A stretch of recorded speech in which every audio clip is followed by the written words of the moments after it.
Pasukan Gajah Mada menyerang Bedahulu. Panglima tertinggi Kerajaan Majapahit terus meluaskan kekuasaannya ke seluruh Nusantara, termasuk Asia Tenggara. Pada abad 14 yaitu pada tahun 1343 Masehi, pasukan Majapahit yang dipimpin Gajah Mada melakukan ekspedisi pasukan militer ke Bali. Pada saat itu di Bali berdiri Kerajaan Bedahulu yang dipimpin oleh Raja Tapolung bergelar Sri Gajah Waktra putra dari Raja Sri Masula Masuli. Beliau adalah raja yang sangat sakti dan bijaksana, karena sifat beliau yang bijaksana, maka beliau diberi banyak gelar diantaranya Sri Antasura Ratna Bumi Banten, dalam Buncing.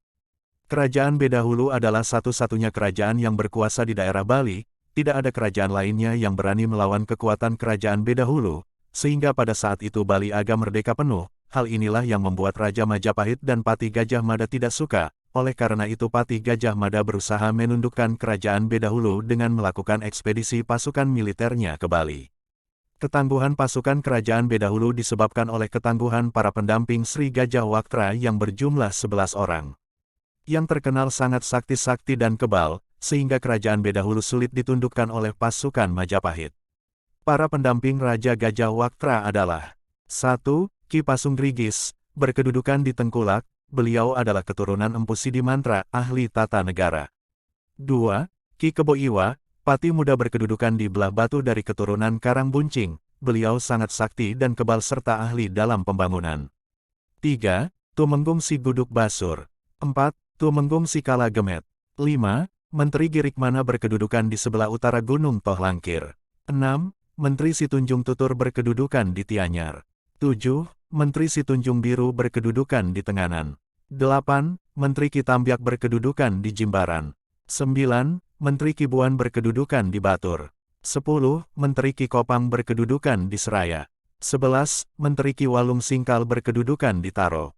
Dalam Lontar Pamancanga Arya Tangkas, diceritakan bahwa sebelum ekspedisi pasukan Majapahit ke Bali, terlebih dahulu Gajah Mada melakukan siasat yang licik membunuh Kebo Paruya yang sangat kuat dan sakti. Dalam rentang sejarah Kerajaan Bedahulu, patih yang paling kebal dan sakti adalah Kebo Iwa. Apakah Kebo Iwa tersebut sama dengan Kebo Paruya yang disebutkan dalam Lontar Pamancanga Arya Tangkas? Berdasarkan konteks kesejarahan dan objek yang dibahas dalam sejarah Bedahulu maupun dalam Lontar, penulis berpendapat bahwa kedua nama tersebut orangnya adalah sama yaitu Kebo Iwa atau disebut Kebo Paruya. Walaupun Gajah Mada telah dapat membunuh Kebo Iwa atau Kebo Paruya, tetapi masih ada satu orang patih Kerajaan Bedahulu yang sangat disegani, sakti dan ahli dalam tata negara dan pertempuran, yaitu Ki Pasunggriggis yang berkedudukan di Tengkukak Karangasem. Dalam rapat yang dilaksanakan oleh Gajah Mada dengan seluruh para menteri Majapahit, Gajah Mada dan pasukannya bertekad untuk mengusai Bali. Setelah melakukan keputusan, maka pasukan Majapahit yang dipimpin Gajah Mada melakukan ekspedisi militernya ke Pulau Bali dan menyerang Bali menggunakan strategi mengepung dari 3 penjuru, yaitu 1. Penyerangan dari Bali Utara dilakukan oleh pasukan Arya Damar, Arya Sentong dan Arya Kutawaringin. Pasukan ini bermarkas di Desa Ulakan Karangasem. 2. Penyerangan dari Bali Timur dilakukan oleh pasukan yang dipimpin Gajah Mada dan para menteri. Pasukan ini bermarkas di Desa Tianyar.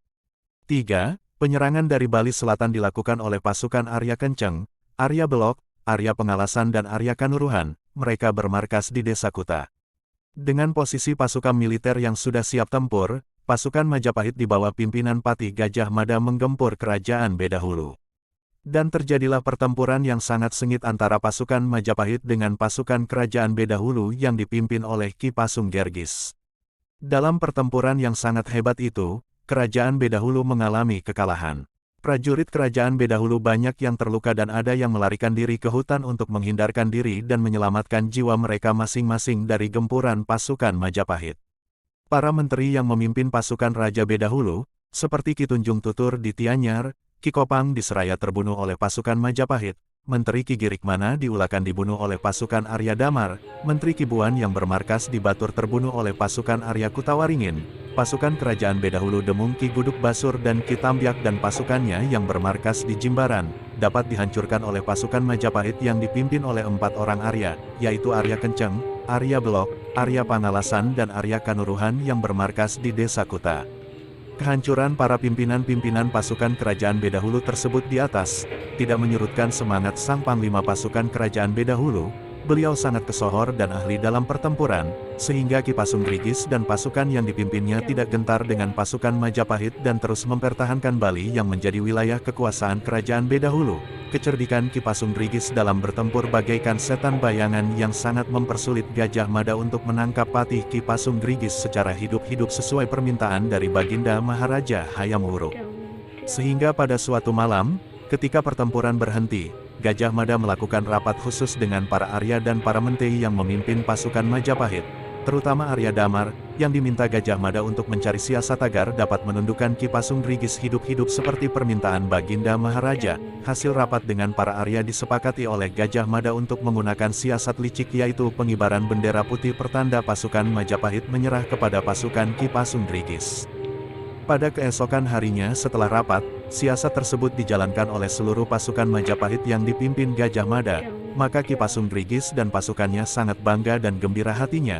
Terdorong oleh kegembiraan itu, Ki Pasungrigis lupa dengan kecerdikannya, terlena dalam kebanggaan diri, tetapi dia telah lupa bahwa musuh sedang melakukan strategi dengan siasat perang jebakan pura-pura menyerah. Dalam kondisi seperti ini, Ki Pasungrigis mengizinkan pasukan Majapahit untuk menghadap. Gajah Mada bergandengan tangan dengan Ki Pasungrigis seolah-olah telah akrab dan terjalin persaudaraan. Pasukan Majapahit disambut dengan sukacita dan pesta yang mewah dan meriah. Dalam situasi yang telah hanyut seperti ini, Gajah Mada yang memimpin siasat licik tersebut mulai menjalankan akal liciknya. Mereka saling memuji kesaktian kedua belah pihak dan saling merendahkan diri. Dalam percakapan yang asyik dan larut tersebut, Ki Pasungrigis ditikam dari belakang oleh pasukan Majapahit dan beliau tak mampu mengelak. Terdiam membisu menahan kesakitan, kehilangan akal keperwiraannya dan terhempas. Dalam keadaan tertikam, Gajah Mada menyerang Ki Pasungrigis dengan kekuatan batinnya, lalu Ki Pasungrigis menjawab dengan suara yang lembut, "Aku serahkan jiwa dan ragaku serta seluruh wilayah Pulau Bali." Seperti yang diperintahkan Baginda Maharaja bahwa beliau menginginkan Ki Pasungrigis ditangkap hidup, maka Ki Pasungrigis diampuni oleh Gajah Mada. Setelah beliau mengucapkan kata-kata itu, maka jatuhlah kekuasaan Ki Pasungrigis di Tengkulak dan sejak itu Ki Pasungrigis mencurahkan pengabdiannya pada kerajaan Majapahit. Pada waktu kerajaan Majapahit oleh Kalagemet, Ki Pasungrigis dikirim ke Sumbawa dan diperintahkan untuk menggempur kerajaan tua di Sumbawa yang bernama Dedelanta. Di sana dalam pertempuran tersebut Ki Pasungrigis menunjukkan kesetiaannya kepada Majapahit.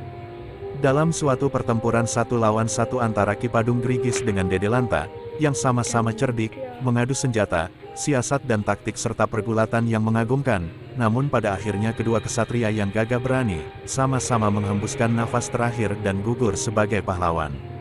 Sebelum Ki Pasungrigis yang sangat kesohor itu gugur dalam pertempuran, Raja Bedahulu Sri Gajah Waktra yang dikenal dengan sebutan Baginda Raja Ratna Bumi Banten telah mendahului wafat. Setelah pasukan Majapahit yang dipimpin oleh Gajah Mada berhasil menaklukkan kerajaan Bedahulu, kemudian Gajah Mada memerintahkan Arya Kanuruhan menetap di desa Tangkas dan menjadi patih raja dalam Ketut Kresna Kepakisan yang berkedudukan di Samprangan Bali. Setelah lama menetap di Tangkas, beliau memiliki keturunan atau pratisentana di Bali dan hingga saat ini telah menyebar di seluruh wilayah Nusantara. Bahkan banyak juga yang ada di luar negeri. Demikian kesimpulan dari asal-usul keturunan Tangkas Koryagung yang tiada lain adalah keturunan Kiai Tangkas putra kedua Arya Kanuruhan. Bersambung, cerita ini diangkat dari buku Babat Tangkas Koryagung, yang ditulis oleh Dr. I Ketut Seregik, Seh.